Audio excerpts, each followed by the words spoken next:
Apa Sisil tahu kalau sebelumnya kamu udah dijodohkan dengan orang lain? Dan kedatangan kamu ke desa itu untuk cari calon istrimu? Tanya Rio menatap Juno. Belum. Kalau dia tahu, dia pasti semakin menjauh dari aku. Belum masalah dengan Alia, masalah tentang ibu, malah harus ada lagi anak teman ayah itu. Juno mendesah panjang. Jadi, langkah apa yang akan kamu ambil? Untuk sementara mengikat Sisil dulu biar nggak bisa lepas. Caranya? Tanya Rio, sambil meraih secangkir kopi dan menyeruput perlahan. Akan kubuat dia hamil dulu biar nggak bisa kemana-mana. Sontak bola mata Rio membeliak mendengar jawaban santai dari Juno. Kopi yang baru saja akan melewati tenggorokannya menyembur keluar. Membuatnya terbatuk-batuk hingga mengusap dada berulang-ulang. Anak kecil mau kamu hamilin. Dasar gila. Sambarnya, lalu meraih selembar tisu dan mengusap bibirnya yang basah. Kata siapa Sisil anak kecil? Usianya 18 tahun. Iya, tapi dia masih sekolah. Tinggal tunggu pengumuman kelulusan. Potong Juno. Lagian gak ada salahnya, kan? Banyak perempuan yang punya anak di usia muda. Ibuku juga melahirkan aku di usia segitu. Iya, Pak Guru. Tak ada sanggahan lagi dari Rio. Ia menggaruk kepala dan manggut-manggut. Percuma juga berdebat dengan Juno. Ia adalah jenis lelaki yang cukup keras kepala dan suka seenaknya sendiri. Setelah mengobrol keduanya segera menuju hotel tempat prom night digelar semalam.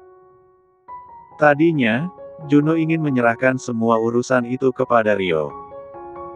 Namun, karena penasaran ia akhirnya memutuskan untuk ikut mencari tahu.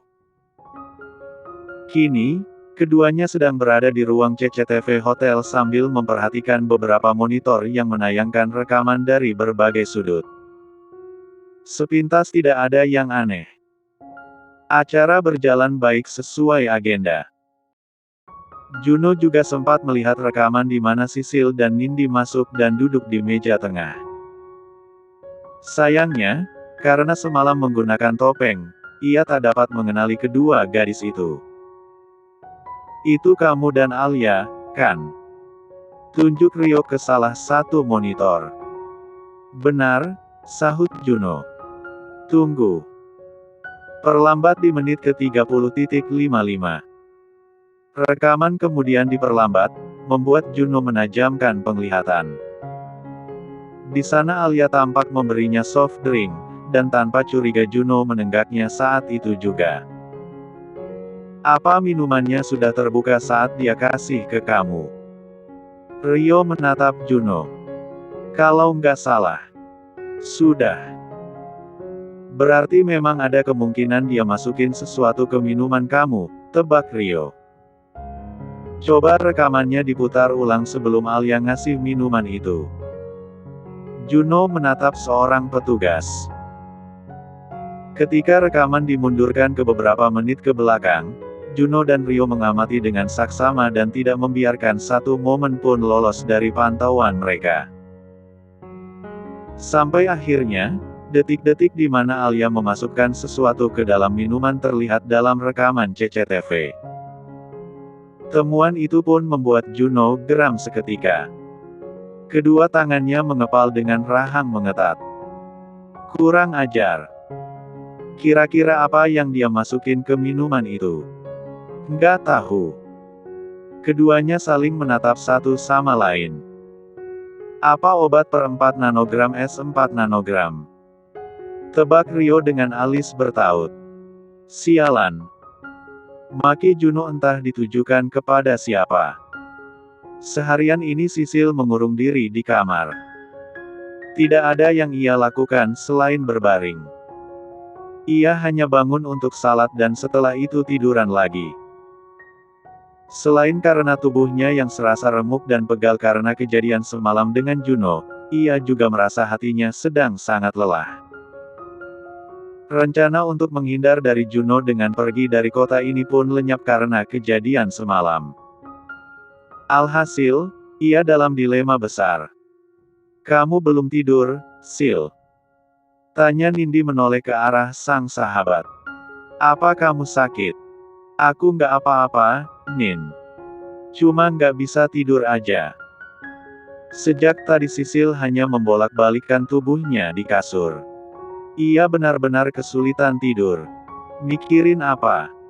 Foto-foto tadi, iya. Tebak Nindi. Sisil terdiam sejenak dengan tatapan tertuju pada langit-langit kamar. Ia kemudian mengangguk pelan. Dalam hitungan detik, bola matanya kembali dipenuhi cairan bening. Namun, ia tahan sebisa mungkin agar tak meleleh di pipi. Bohong kalau ia berkata tidak cemburu melihat foto kebersamaan suaminya dengan wanita lain. Karena hatinya benar-benar perih melihat Alia memeluk Juno. "Sil, sebenarnya posisi tahta tertinggi itu milik kamu. Kamu istrinya Pak Juno, sedangkan Bu Alia hanya mantan. Justru, seharusnya kamu jaga Pak Juno biar nggak dirayu terus sama Bu Alia. Kamu nggak mau kan kalau sampai Pak Juno beneran hilaf sama Bu Alia?" Sisil terdiam mendengar ucapan panjang dari Nindi. Sementara Nindi teringat dengan peringatan Juno agar jika ada pesan mencurigakan masuk ke ponsel Sisil, ia harus segera memberi laporan.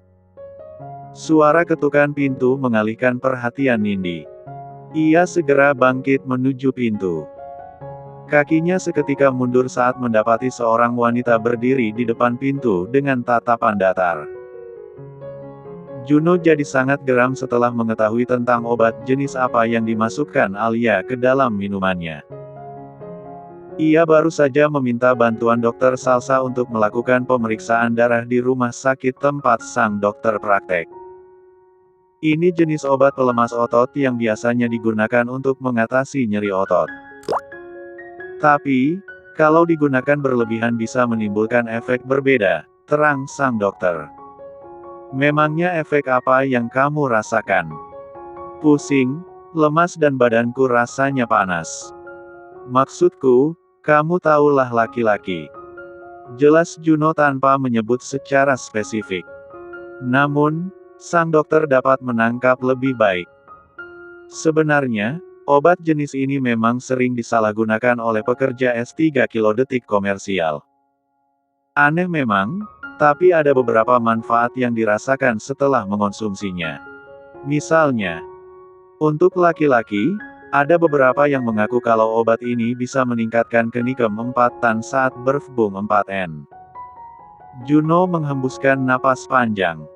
Pancaran amarah tampak jelas dalam tatapannya. Apa ada efek lain yang mungkin timbul? Selama nggak berlebihan, nggak ada efek jangka panjang sih. Pengaruhnya pun akan hilang dalam beberapa jam. Untung kamu cepat datang, soalnya obat jenis ini hanya bisa terdeteksi 48 jam setelah dikonsumsi. Juno melirik Rio yang duduk di sebelahnya. Sekarang, Alia tidak punya alasan lagi untuk mengelak. "By the way, kamu belum bilang bagaimana bisa mengonsumsi obat ini." "Ceritanya panjang, Sa. Kayaknya seseorang sengaja mau jebak aku." "Oh ya, siapa?" "Aku nggak bisa cerita sekarang. Maaf."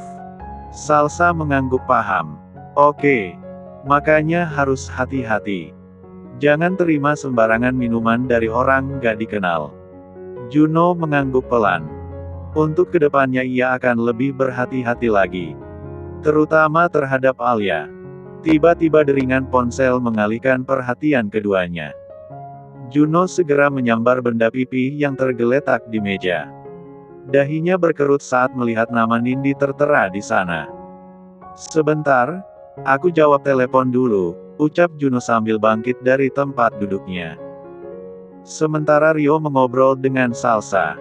"Iya, Nindi," ucap Juno sesaat setelah panggilan terhubung.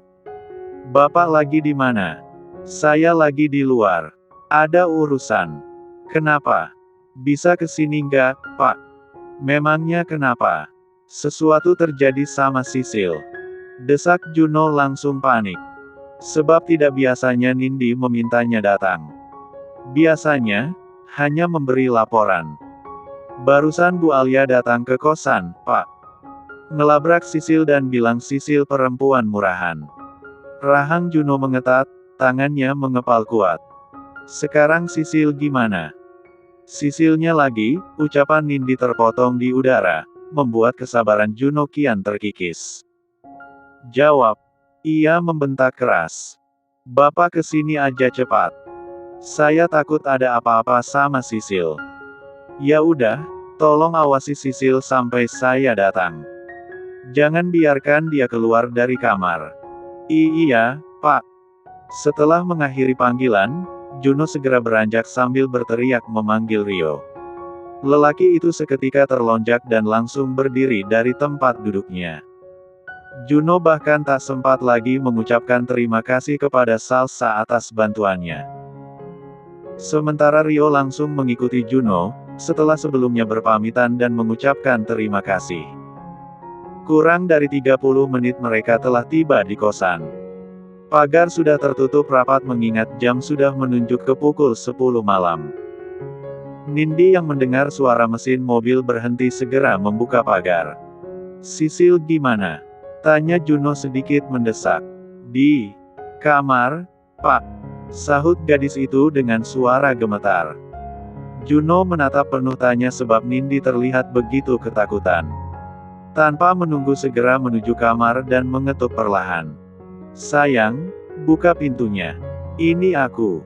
3 kali mengetuk pintu akhirnya terbuka dan memunculkan Sisil dari balik pintu. Juno merasakan hatinya bak diremas melihat tatapan Sisil yang kosong. Namun, bukan itu yang menjadi perhatian utama Juno. Melainkan rambut istrinya yang berantakan, serta bekas tamparan di pipi kanan dan kiri.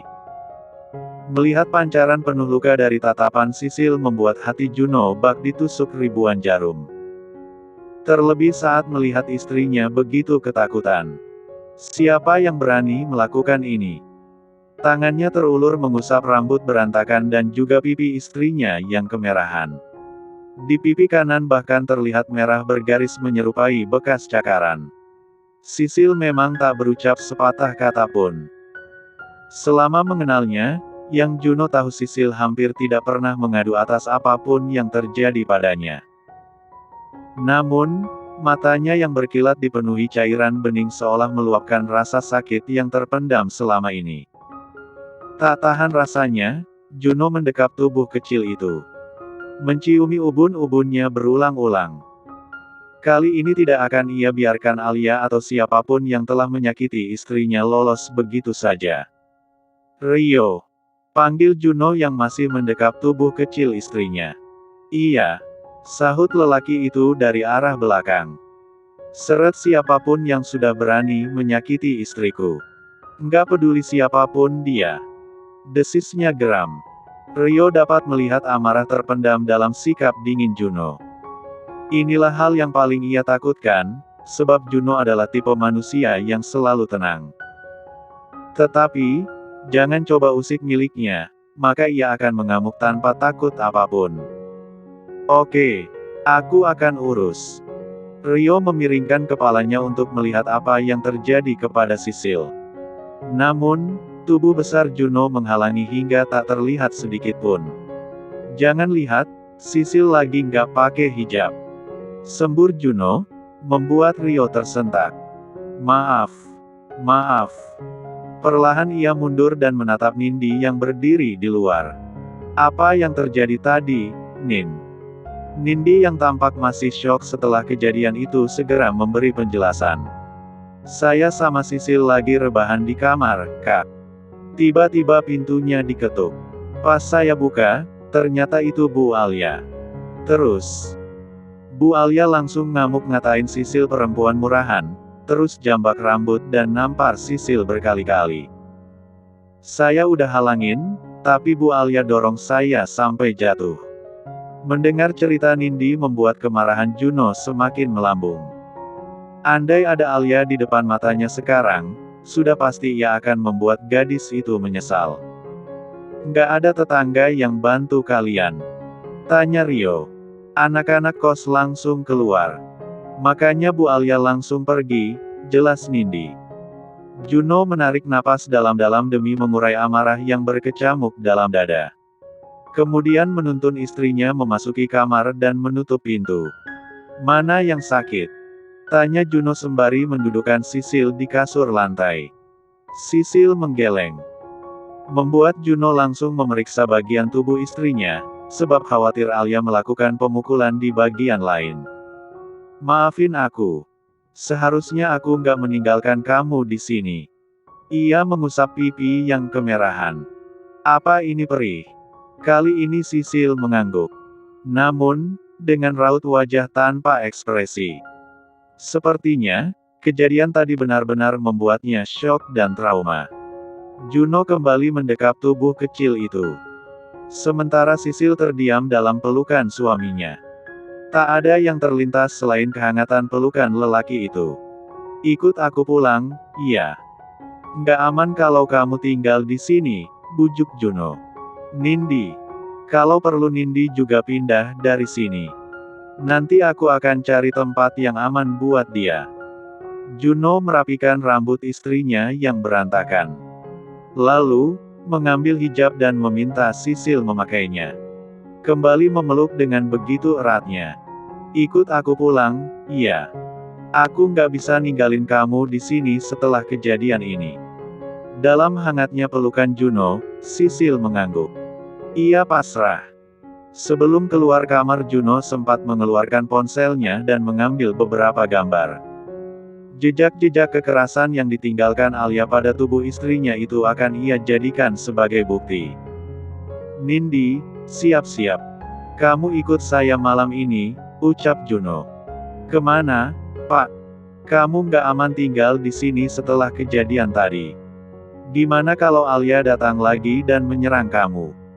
Gadis itu mengembangkan senyum di tengah keraguan. Makasih, Pak. Tapi, kayaknya saya nggak usah ikut. Tujuan Bu Alia kan Sisil, bukan saya. Tetap, tinggal di sini nggak akan aman buat kamu. Tapi kan sewa kamarnya udah dibayar Pak Juno selama setahun. Sayang kalau ditinggal. Insya Allah saya aman kok di sini, Pak. Ayo, ikut, Nin, pintas Sisil dengan suara lirih. Nindi melirik sang sahabat yang tampak lemah. Ia kembali menolak ikut agar Sisil memiliki waktu untuk berdua dengan suaminya. Berbicara dari hati ke hati. Aku di sini aja, Sil. Setelah kejadian tadi Bu Alia pasti nggak berani ke sini lagi. Justru kamu yang nggak aman. Mending kamu ikut Pak Juno biar ada yang jagain kamu. Kamu yakin kamu aman di sini? Tanya Rio hendak memastikan. Insya Allah, Kak. Saya udah betah di sini soalnya. Kalau pindah ke tempat baru, belum tentu nyaman. Ya udah kalau gitu.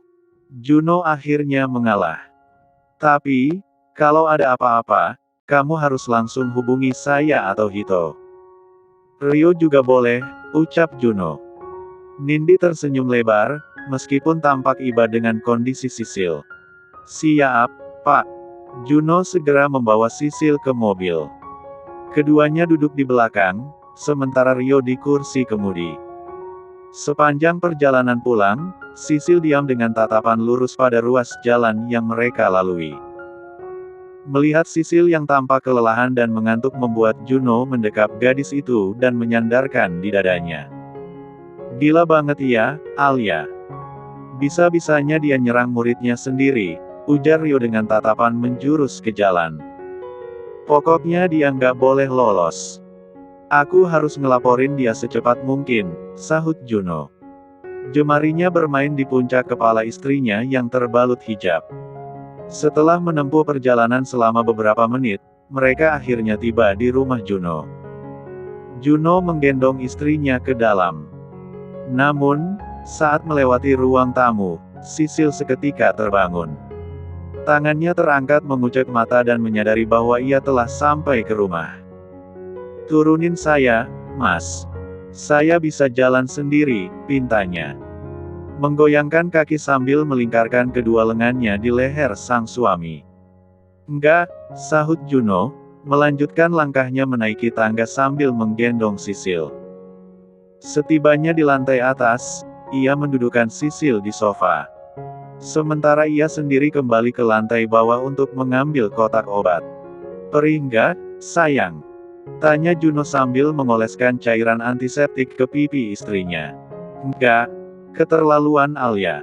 Dia harus dapat balasan setimpal. Juno mengelus pipi yang baru saja dioles dengan antiseptik. Ia melirik ke arah jam yang melekat pada dinding. Waktu sudah menunjuk ke pukul 11 lewat dan Sisil sudah terlihat mengantuk dan lelah. Mau kemana? Tanya Juno saat Sisil bangkit meninggalkan tempat duduknya. Ke kamar, Mas. Ngantuk, mau tidur. Mulai malam ini kamu akan tidur sama aku, ucap Juno tanpa bisa ditawar-tawar.